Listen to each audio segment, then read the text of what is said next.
James Monroe and James Madison write the Federalist Papers, and they are trying to persuade the states, go ahead and adopt the Constitution. And one of the things that the states were most concerned about was tyrannical judges, tyranny with judges.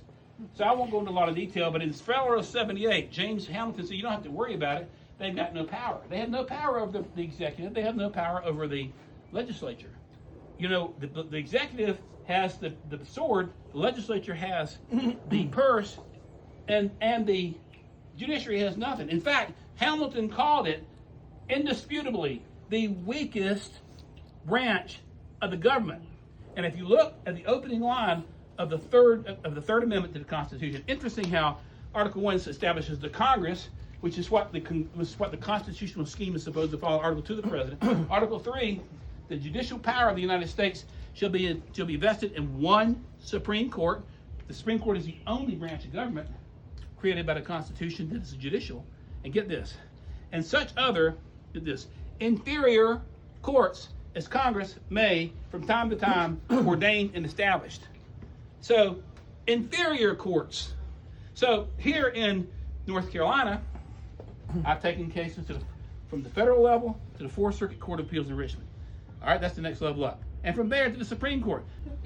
We have, you know this, Kathy. Oh, yes, I know that. But focus on inferior. We have approximately 677 federal judges. And the ones who are appointed by the Democrats think they want to be president, and they think they want to be Congress. And in Federalist 78, Hamilton warned against the greatest danger, where you have the judiciary combining itself either with the lawmaking capacity or with the executive capacity. And that will be the ultimate in tyranny. And that's what the judiciary's done. Roe versus Wade, you make up some right to abortion based on the penumbras from the internet, just make it up. That's outside of their authority. Or these foolish judges like Boasberg and Reyes who can think they can issue an order to the President of the United States to turn around a plane which is filled with criminals deported under the Immigration Acts. The Constitution gives Congress and the President only the authority over immigration, and over only the authority of the military. The courts don't have it. They grabbed it because we let them grab it. We need to pass what I call a Judicial Separation of Powers Act to clip their wings. The Congress has the power to clip their wings.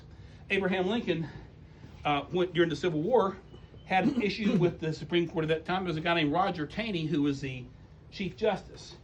And there was a Confederate officer named John Merriman over at Fort McHenry. Anyway, there was a Confederate officer at Fort McHenry.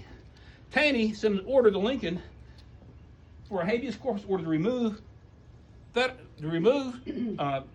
prisoner and bring him before the Supreme Court. You know what? How Lincoln handled that? Anybody know how Lincoln handled that? Lincoln read Federal 78. He told the Supreme Court to go pound sand and did not comply with it. In 2017, you may remember, when Trump entered a couple of orders to stop temporarily immigration from Muslim nations. The Democrats sued. They had a judge named James Robards in Seattle and another one named Derek Watkins in Hawaii, who was Obama's law school classmate, by the way, unconstitutional. So the administration appeals to the Ninth Circuit, which is out there, and the SCOTUS, and a year later it's reversed. So what's going to happen when USS Abraham Lincoln is home ported in San Diego, which is where I was in the Navy for a while? I love the place.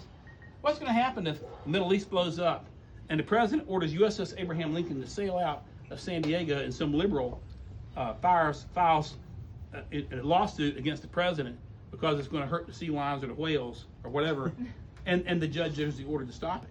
What's going to happen? You see, we are facing tyranny. Here's the thing we got to remember. Communists play the long game. The Chinese communists play the long game. And don't think just because somebody speaks English, they're not communists. What we're seeing right now with these out-of-control judges is the evidence of communism using the levers of power to sustain power. Now they've tried COVID. They tried lawfare. Y'all, I should have brought a couple of copies of my book, Kangaroo Court. But they're trying to go back to their communist judges. And we cannot afford, even in the Senate race, keep in mind, we have 4 years of President Trump, but and we might have only 2, because we don't know what's going to happen in 26, but whoever comes into the United States Senate is going to be there for 4 years after Trump's gone. So we love our country. We have to make a determined effort to understand we've got to go to war against this deep state and take it out, and we cannot do it. We cannot do it just by the status quo. Close with one thing. We the people. You know, when you think about the Declaration of Independence and Jefferson writes, you know, we hold these truths to be self-evident. All men are created equal. They're endowed by the Creator, not with the thing, as Biden would say, but with certain unalienable rights. Among these, life, liberty, and the pursuit of happiness. And you go 12 years later, and James Madison writes in the preamble, we the people, not of Ukraine, not we the people of the United Nations, or the one world order, we the people of the United States. That is where America first was born. Last night, I got choked up a bit because I spent 2 hours in Lee County. We showed a couple of films, and afterwards, there was a little old lady, and I didn't know what she was doing. And she put out this envelope. She gave it to us. When I opened it, had $2 in it. Oh, bless her. Do you think I'll ever spend that money? This is the widow's mite. We're not going to win this race. You know, my good friend Robert Burns, our mayor of Monroe, kind of let the cat out of the bag, and I love him to death. And the next day, WBT reports it, and then they're saying, "It's a long shot. I'd rather have a long shot than no shot." But this Senate race will be taken by we the people. You know, we don't have the money. Our people don't have the money to strike 6- and 7-figure checks unless lightning strikes. We have an opportunity to step up and restore this seat for we the people. Love you all. I'm happy to take any questions. Hey.